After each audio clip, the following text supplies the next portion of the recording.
ప్రభా మేమేమై ఉన్నామో అది నీ కృప. అందుని బట్టి మీ కృతజ్ఞతాస్తుతులు చెల్లిస్తున్నా. మీ ప్రేమను బట్టి మీకు వందనాలు స్తోత్రాలు చెల్లిస్తున్నా. ఈ సమయంలో నీ కనికరం కొరకు నీ కృప కొరకు కనిపెట్టుకున్నా. మీరే సాయం చేసే దేవుడు. అందుని బట్టి నీ స్తోత్రాలు. ఈ సంవత్సరంలో ఈ దినం వరకు జ్ఞాపకం చేసుకున్నాం. ప్రభా కీర్తన 23:4 దావీదు సెలవిచ్చినట్లు గాఢ అంధకారపు లోయలో నేను సంచరించినాను, ఏ అపాయం నాకు భయపడను, నీవు నాకు తోడైందువు, నీ దుడుకరయు నీ దండువు నన్ను ఆదరించు, నూనెతో నా తలంటి ఉన్నావు, చిరకాలం నేను యెహోవా మందిరంలో నివాసం చేసేదని దావీదు యొక్క అనుభవం. అందుని బట్టి నీకు స్తోత్రాలు. ఇది మా అనుభవాలు కూడా.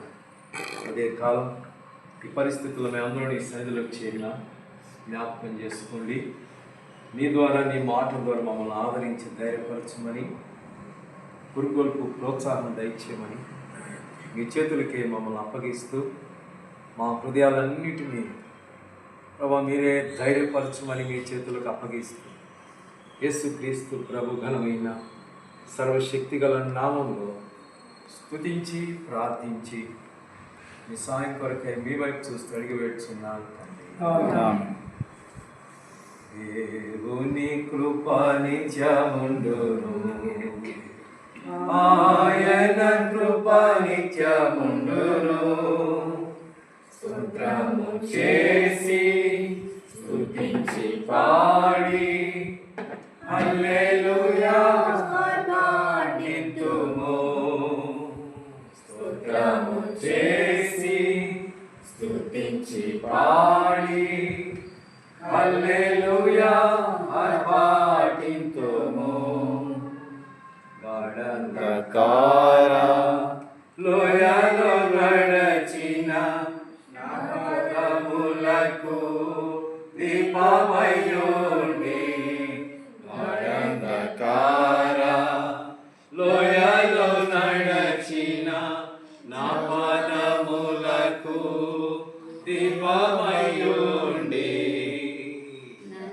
నడుపును ఆయన ఎల్లప్పుడూ, ఆయన కృప నిత్యముండును. నడుపును ఆయన ఎల్లప్పుడూ, ఆయన కృప నిత్యముండును.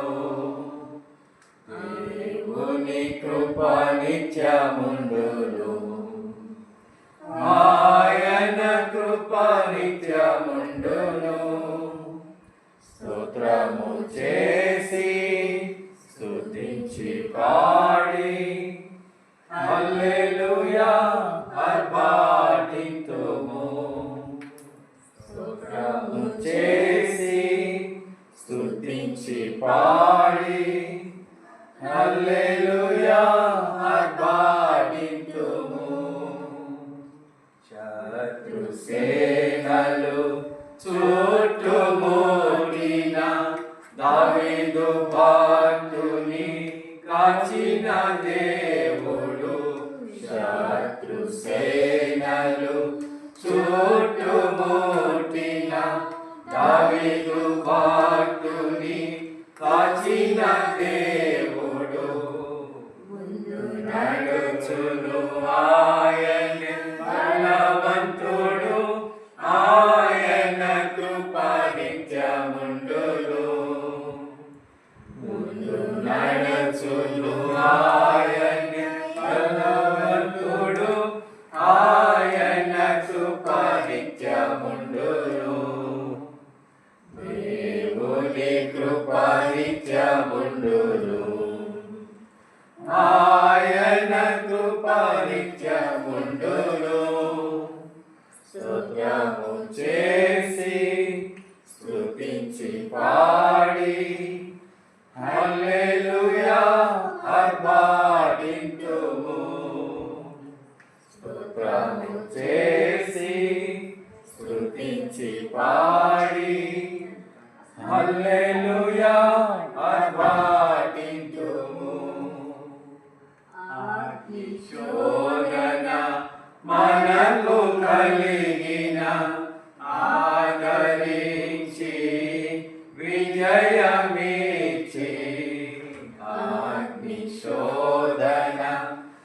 మనకు కలిగిన ఆదరించి విజయమిచ్చి మార్గముతో మమ్ము నడిపించును ఆయన కృప నిత్యముండును. మార్గముతో మమ్ము నడిపించును ఆయన కృప నిత్యముండును. దేవుని కృప నిత్యముండును. ఆయన కృప నిత్యముండును. స్తుత్యము చేసి స్తుతించి పాడి హల్లెలూయా పాడింతుము. స్తుత్యము చేసి స్తుతించి పాడి హల్లెలూయా పాడింతుము. నిత్య దేవుడు సత్యవంతుడు నిత్యము మనకు జయమునిచ్చి. నిత్య దేవుడు సత్యవంతుడు నిత్యము మనకు జయమునిచ్చి. ఉత్సాహముగా మమ్ము నడిపించును ఆయన కృప నిత్యముండును. ఉత్సాహముగా మమ్ము నడిపించును ఆయన కృప నిత్యముండును. దేవుని కృప నిత్యముండును. ఆయన కృప నిత్యముండును. స్తోత్రము చేసి స్తుతించి పాడి హల్లెలూయా పాడింతుము. స్తోత్రము చేసి స్తుతించి పాడి హల్లెలూయా పాడింతుము. దావీదు కీర్తనలు 23వ అధ్యాయం. కీర్తన 23వ అధ్యాయం. మొదటి 3 వచనాలు మనందరికి పరిచయమైన మాటలు కాబట్టి అందరం పలుకుదాం ఆ మాటలు. యెహోవా నా కాపరి, నాకు ఏమీ కలగదు. పచ్చిగల చోట్ల ఆయన నన్ను పడవేస్తున్నాడు. శాంతికరమైన జలములైన నన్ను నడిపించున్నాడు. నా ప్రాణములకు ఆయన సేవదీస్తున్నాడు. నా నామమును బట్టి నీతి మార్గములలో నన్ను నడిపించుచున్నాడు. చదువు ఈ మాటల్లో కాపరికి ఒక వ్యక్తికి ఉన్న సంబంధం దేవుని యొక్క వాక్యంలో మనకి జ్ఞాపకం చేయబడతాం. ఈయన మన కాపరైతే ఈ కాపరి మన విశ్వాస ఆత్మీయ యాత్రలో జీవితంలో ఎట్లా ఉంటాడంటే ఏమంటున్నాడంటే దావీదు ఆయన కాపరిగా కలిగి ఉండి ఆయన ఏమంటాడు చాలా భరోసాగా ఉన్నాడు. ఈ కాపరి మీద నేను ఆనుకున్నాను, ఈ కాపరి మీద నేను ఆధారపడుతున్నాను, ఈ కాపరిని నేను ఆశ్రయించాను. కాబట్టి నాకేం లేదంటే నాకు లేమనేది లేదు. అది ఏదైనా భౌతికంగా అయినా భూ సంబంధంగా మనం కలిగి ఉన్నది ఏదైనా దాంట్లో నా దేవుడు ఎట్లాంటి వాడు, నా లేమి తీరుస్తాడు, నా కొరత తీరుస్తాడు, నన్ను జ్ఞాపకం చేసుకుంటాడు. అందుకని నెహెమ్యా ప్రార్థన చేసినాడు, దేవా మేలుకై నన్ను జ్ఞాపకం చేసుకోమని ప్రార్థన చేసినాడు. ఈ ఉదయకాలం మనం కూడా ఆ దేవుడు ఒకడే మనల్ని జ్ఞాపకం చేసుకునేవాడు. కోర కుమారులు 73వ కీర్తన రాస్తూ 25వ వచనం అంటారు, ఆకాశమందు నీవు తప్ప నాకెవరున్నారు, నీవు నాకుండగా ఈ లోకంలో నాకేది అక్కరలేదు. అది భౌతికంగా లేకపోతే ఆత్మీయంగా బాగానే ఉంటుంది, కానీ కొన్ని పరిస్థితులలో వెళ్ళేటప్పుడు ఆ పరిస్థితులు మనల్ని ఆదరించేగా, పురుకొల్పేవిగా, ప్రోత్సాహపరిచేగా ఉండాలి. అది అంటాడు ఇక్కడ 16వ కీర్తన 2వ వచనంలో, నీవే ప్రభుడవు, నీ దగ్గర తప్ప నాకు ఎక్కడ క్షేమం లేదు. అందుకని దేవుని యొక్క వాక్యంలో తర్వాత మాట్లాడతాడు, భూమి మీద ఉన్న భక్తులే శ్రేష్ఠులు, వారు కేవలం నాకు ఇష్టలు. కాబట్టి ఈ లోకంలో దేవుడు మనందరినీ ఆయనకి ఇష్టమైన వారిగా కలుగజేశాడు. ఎందుకంటే హెబ్రీ 11:6 రాయబడింది, విశ్వాసం లేకుండా దేవునికి ఇష్టలై ఉండుట అసాధ్యం. ఎందుకు మనం ఇష్టమైన?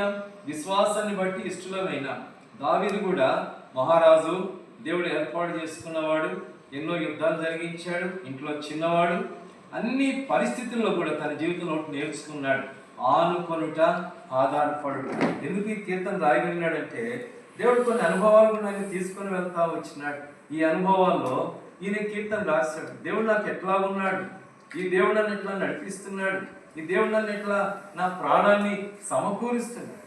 ఎందుకంటే ఇది అందుకని ఇస్రాయేల్ కీర్తన 130లో దావీదు యాకోబు మాట కూడా జ్ఞాపకం చేస్తాడు. ఇశ్రాయేలు, ఇది మొదలుకొని యెహోవా మీదనే ఆశ పెట్టుకో, ఆయన దగ్గర కృప ఉంది, ఆయన దగ్గర విమోచన ఉంది. కాబట్టి ఈ దినాల్లో మనకు ఆశ అంటే ఏముందంటే మన ప్రభువే, మన యొక్క దుర్గము. 46వ కీర్తన 1వ వచనంలో దేవుడు ఆశ్రయమును దుర్గమునై ఉన్నాడు అన్ని పరిస్థితుల్లో. అంటే ఒక ఆపదే కాదు, ఏ పరిస్థితి అయినా ఆయన ఆశ్రయము దుర్గం. 5వ వచనంలో మాట రాయబడింది, అరుణోదయమున దేవుడు దానికి సాయం చేస్తున్నాడు. ఆ దేవుడు మనతో ఉంటే మనకి ఏముండదంట, చలనం ఉండదు. వీఆర్ నాట్ మూవ్డ్ అని అక్కడ రాయబడుతుంది ఇంగ్లీష్లో. అంటే అర్థం ఏంటి? ఒక అడుగు అట్టేసినా ఒక అడుగు ఇట్టేయాలన్నా దేవుడు మనతో ఉంటేనే వేయగలం. కాబట్టి ఉదయకాల సమయంలో ఈ కాపరికి మనందరికి సంబంధం ఉంది. ఈ ఉదయకాలం ఒకసారి ప్రభు తన బిడ్డలమైన మనందరితో ప్రభు నా మటుకు నాతో కూడా మాట్లాడుతుంది. ఈ కాపరి నిజంగా ఈ కాపరి మీద నువ్వు ఆనుకుంటున్నావా? ఈ కాపరి మీద నువ్వు ఆధారపడితేనే పచ్చికల చోటుకు తీసుకెళ్తాడు. పచ్చిక ఏంటి? వాక్యం. వాక్యం వల్ల ఏం చేస్తుందంటే ఆదరిస్తుంది. దావీదు అంటాడు 150వ కీర్తనలో, ఏమంటాడు అక్కడ? నీ వాక్యం నన్ను బ్రతికించింది, నీ వాక్యం నన్ను ఆదరించింది, నీ వాక్యం నన్ను లేవనెత్తింది, నెమ్మదిచ్చింది కూడా అంటాడు. అందుకని అంటాడు దేవుని యొక్క వాక్యంలో సామెతలో మాట రాయబడింది, శ్రమ దినములను కృంగిన ఎడల చాటకాని వాడు. ఎందుకంటే మన దేవుడు చాటకాని వాడు కాదు. మన దేవుడి మీద ఆధారపడ్డాము, ఆయన మనకు కాపరి అనుకున్నప్పుడు ఆయన మనకి ఎవరైనా చేతకానుడు కాదు. అన్ని పరిస్థితుల్లో మనల్ని ఆదుకుంటాడు. దేవుని యొక్క వాక్యంలో కొలసీ పత్రికలో మాట రాయబడింది, ఆయనే సమస్తములకు ఆధారభూతుడు, ఆయనే ఆది ఉన్నవాడు, ఆయనే శిరస్సు మనందరికీ. మనందరం ఒక సంఘం. సంఘం అనే శరీరానికి ప్రభువైన యేసుక్రీస్తు వారు is the head of the church అని రాయబడింది. అంటే మనందరికి శిరస్సు ఎవరు? ప్రభువు. ఈ భూలోకంలో మనందరూ ఆయన శిరసత్వంలో ఉంచాడు, ఆయన అధికారంలో ఉంచాడు, ఆయన ప్రభుత్వంలో ఉంచాడు. ఈ ఉదయకాలం మనం కూడా ఈ కాపరి మీద అన్ని పరిస్థితుల్లో ఈ ఉదయకాలం ఆనుకుందాం, ఆయన ఆధారపడదాం, ఆశ్రయిద్దాం. యెషయా 26:3లో ఎవరి మనస్సుని మీద ఆనుకున్నో వారికి పూర్ణ శాంతి గలవానిగా. ఎందుకంటే ఆయన నీయందు విశ్వాసం నుంచి యుగ యుగములు ఆయనే నమ్ముకున్నాడు, ఆయనే నిత్యము ఆశ్రయ దుర్గమని రాయబడింది. కాబట్టి ఇప్పుడు ఈ కాపరి మనకి ఏమేం చేస్తాడు? ఉదయకాలం పచ్చిక ఎక్కడ ఉంది అక్కడ తీసుకెళ్తాడు. ఉదయకాలం మనందరం సమకూడినాం. బిడ్డ కూడా అమ్మ అత్తగా మాకు టిఫిన్ పెట్టమంటే ప్రార్థన ఎంతలో పెడదాము. కానీ ఇప్పుడు పచ్చిక దగ్గరికి వచ్చాం. ఈ పచ్చిక మనల్ని ఏం చేస్తుంది? ఈ వాక్యము ఆదరిస్తుంది, మన హృదయాన్ని తెప్పరేలా చేస్తుంది. కానీ మన హృదయాన్ని కలిగిన గాయాలు దేవుడే పరిస్థితులన్నిటి నుండి మనం లేవనెత్తాడు. దేవుని యొక్క వాక్యంలో 146వ కీర్తన, కృంగిన వారిని లేవనెత్తేవాడు, ఆకలి కొన్న వారిని ఆహారం ఇచ్చేవాడు. ఉదయకాలం కృంగిన మన హృదయాల్ని లేవనెత్తేది అంటే ఆయనే. అందుకని గుండె చెదిరిన వాళ్ళని ఆయన బాగు చేస్తానని 147వ కీర్తనలో రాయబడింది. పేతురు కూడా సముద్రంలో మునిగిపోయేటప్పుడు ప్రభా నేను నశించిపోతున్నానంటే ప్రభా నాడు చేయి చాపి ఆయన చేయబడుతుంది. ఇక్కడ ఉదయకాలం కూడా మన అనుభవంలో అటువంటి అనుభవం కాపరి పచ్చిక గల చోట్లకు మనం వస్తే మన హృదయాలకు ఏమి ఇస్తాడంటే శాంతిని ఇస్తాడు. దేవుని యొక్క వాక్యంలో యోహాను 14:1 మీ హృదయంలో కలవరపడనీయకుడి, వెరవనీయకుడి, దేవుని యందు విశ్వాసం ఇచ్చిన నా యందును విశ్వాసం ఇచ్చి. ఎందుకంటే ఆయన మార్గము, సత్యము, జీవం. అందుకనే అదే యోహాను 14:27 నా శాంతిని మీకు అనుగ్రహించున్నాను, లోకం ఇచ్చినట్లుగా కాదు, నా శాంతినే మీకు అనుగ్రహించు. దేవుడు ఇచ్చే శాంతి, సంతోషం, సమాధానం ఏ మనుషుడు ఇవ్వలేడు. అందుకని ఇక్కడ రాయబడింది పచ్చిక గల చోట్లు. పచ్చిక గల చోట్లు ఎప్పుడైతే ఆశ్రయిస్తామో శాంతిని ఇస్తాడు. శాంతిని ఇచ్చి ఏం చేస్తాడంట? శాంతికరమైన మార్గం. మనం వెళ్ళే మార్గాలు కొన్నిసార్లు కరుగ్గా ఉంటాయి. యేసు ప్రభువు మన కొరకై ఎలాంటి మార్గం గుండా వెళ్ళాడైనా? కరుపు మార్గం గుండా వెళ్తా వచ్చాడు. ఆయన్ని కొడతా వచ్చినారు. ఎంత చేసినా ఏమన్నాడంటే వీళ్ళు ఏం చేస్తున్నారు వీళ్ళకి తెలియదు కాబట్టి వీళ్ళని క్షమించు. మన ప్రభువైన యేసుక్రీస్తు వారు వెళ్ళే మార్గం, పాట ఉంది, యేసు మనతో ఉండగా ధైర్యముతో సాగచ్చు, కఠిన మార్గమైనను వెనుకకు తిరగం. అలాంటి మార్గంలో కూడా మనం ప్రభు తీసుకుని వెళ్ళేవాడు. తర్వాత అంటాడు, మన ప్రాణానికి ఎవరంటే శాంతి ఇచ్చేది? దేవుడు ఒక్కడే. మన ప్రాణానికి శాంతి ఇచ్చేది ఆయన ఒక్కడే. అందుకనే తర్వాత అంటాడు, ఆయన నామాన్ని బట్టి ఎలాంటి మార్గం అంట?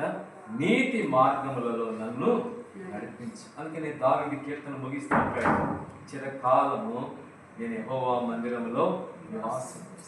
16వ కీర్తన కూడా అంటాడు, సదాకాలం యెహోవా మీద నా గురి నిలుపొచ్చున్నాను. ఆయన నా కుడి పక్కనే ఉన్నాడు, నేను కదలను. అందుకని అంటాడు, నా ప్రాణము, నా శరీరము, నా ఆత్మ ఆనందంతో కేకలు వేస్తా ఉంది, సంతోషిస్తా ఉంది, హర్షిస్తా ఉన్నారు. కాబట్టి ఉదయం కాదు ఇలాంటి అనుభవంలో మనం కూడా ప్రభు వైపు చూస్తూ ఫిబ్రవరి 11:12 విశ్వాసమున కర్త దాన్ని కొనసాగించి యేసు వైపు చూస్తూ ఈ పందెంలో పరిగెడతాం. ఇవన్నీ సులువుగా చిక్కులు పెట్టే పరిస్థితులు, వీటన్నిటి నుండి ప్రభును జ్ఞాపకం చేసి, ప్రభును నా కొరకై అక్కడ రాయబడింది, ఆయన మీ కొరకై ఆయన ఎన్నో శ్రమలు పొందినాడు. పాపాత్మలు తనకు వ్యతిరేకంగా చేసిన తిరస్కారమతి ఓర్చుకున్న ఆయనను తలంచు. ఆయన తలంచుకున్న అవసరం. ఆయన తలంచుకుంటే మనం మన పరిస్థితులన్నీ కూడా మనల్ని నెమ్మది పరిచేగా మనం చూస్తాం. అందుకే నేను నెమ్మది లేని దినాలు నవ్వు పేరు పెట్టారు, నెమ్మది. అది ఉదయకాలం అటువంటి నెమ్మదితో శాంతితో ప్రభు మనందరినీ జ్ఞాపకం చేసుకొని తన కృపను మనకు దయచేయండి. ప్రార్థన చేసుకుంటాం. జరగలిగిన మా పరలోక తండ్రి, ఘనమైన దేవాన్ని పాదాలు వందనాలు ఇస్తున్నారు. ఇది కాలం కుటుంబాలుగా నీ బిడ్డలంగా మేమందరం నీ సన్నిధిలో చేరురావడానికి, నీ మాటల ద్వారా ఆదరించబడ్డానికి, పురుకొల్పబడ్డానికి, మా హృదయాలను తెప్పరిల్లడానికి ఇచ్చిన కృప కొరకై స్తోత్రాలు. ఎన్నో జీవగల మాటలు మాకు అందించారు. నిజంగా మా కాపరి కాబట్టి మా పరిస్థితులన్నిటిలో మమ్మల్ని జ్ఞాపకం చేసుకునే దేవుడుగా మాకున్నందుకు వందనాలు స్తోత్రాలు చెల్లిస్తున్నాం. ఉదయకాల సమయంలో నీ సన్నిధిలో మేము చేరిన మమ్మల్ని జ్ఞాపకం చేసుకుని మీద ఆయన కనపరచండి. ఈ సమయంలో ప్రత్యేకంగా మరి నా తండ్రి మనోరమ్మ వదినమ్మ కొరకు ప్రార్థిస్తున్నా, మీరే జ్ఞాపకం చేసుకోండి, మంచి ఆరోగ్యంలో ఉంచండి, ప్రతి బలహీనతలో మీ శక్తిని సమృద్ధిగా బయలుపరచండి. ప్రభా, దావీదు అన్నట్లు గాఢాంధకారపు లోయలో నేను సంచరించిన ఈ అపాయానికి భయపడి అన్నాడు. ప్రభా, మమ్మల్ని అనేకమైన భయపెడతా ఉంటాయి. కీర్తన 34:4 నేను యెహోవా యొద్ద విచారణ చేయగా నాకు కలిగిన భయములన్నింటిలో నుండి ఆయన నన్ను ఒక్కడే తప్పించేవాడు, విడిపించేవాడు, జ్ఞాపకం చేసుకునేవాడు. నీకెన్నో వందనాలు స్తోత్ర. ఈ సమయంలో ప్రభా మరి సుజిత్ కొరకు, మిసెస్ సుజిత్ కొరకు, ప్రభాత్ కొరకు, మిసెస్ ప్రభాత్ వీరి కుటుంబాల కొరకు కూడా ప్రార్థిస్తున్నాను. ఉదయకాలం ఈ సమయంలో పెద్ద దినమ్మ, అలాగనని మరి సలోమ దినమ్మ, వల్లి జాన్, అలాగనే అమ్ముడు సమయంలో మా పీలు బావగారు, అలాగే అక్క డానీ, అలాగే జానీ కూడా మరి ఆయన ఈ కుటుంబాల కొరకు ప్రార్థిస్తున్నాను. నేను నీ దాసురాలు కూడా వీళ్ళతో చేరువటానికి ఇచ్చిన ధన్యతను బట్టి నీకు స్తోత్రాలు. ఇదని మనతోటి కొరకు జ్ఞాపకం చేసుకో. అన్ని పరిస్థితుల్లో చాలిన దేవుడవుగా, సరిపోయిన దేవుడవుగా, మా హృదయాల్ని తెప్పరిల్ల చేసే దేవుడవుగా, చలనం కలిగించకుండా ఉండే దేవుడవుగా ఉన్నందుకు, మాతో ఉన్నందుకు కూడా మీకు స్తోత్రాలు. 46వ కీర్తన 7వ వచనం 11వ వచనం, సైన్యములకు అధిపతి యెహోవా తోడుగా ఉన్నాడు, యాకోబు యొక్క ఆశ్రయంగా ఉన్నాడని సెలవిచ్చిన నీ మాటల కొరకై నీకెన్నో వందనాలు స్తోత్రాలు చెల్లిస్తూ సమస్తమును మేలుకై జరిగించిన వినామను మహిమపరచుకోమని మీ చేతులకు అప్పగిస్తూ యేసు క్రీస్తు ప్రభు ఘనమైన సర్వశక్తి గల నామములో స్తుతించి ప్రార్థించి అడిగి వేడుచున్నా మా తండ్రి. మన తండ్రి అయిన దేవుని యొక్క ప్రేమ, పరిశుద్ధాత్మని యొక్క నిత్య సహవాసం చేరువచ్చిన మనందరికీ, వదినమ్మకు, కుటుంబానికి, బిడలకు సదాకాలము తోడై నడిపించుగాక.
నీవు గడుపు యాత్ర ప్రభువు దయవలనే ఈ భూమి నీవు గడుపు యాత్ర ప్రభువు దయవలనే ఆరణి అయిన ప్రభులోముననే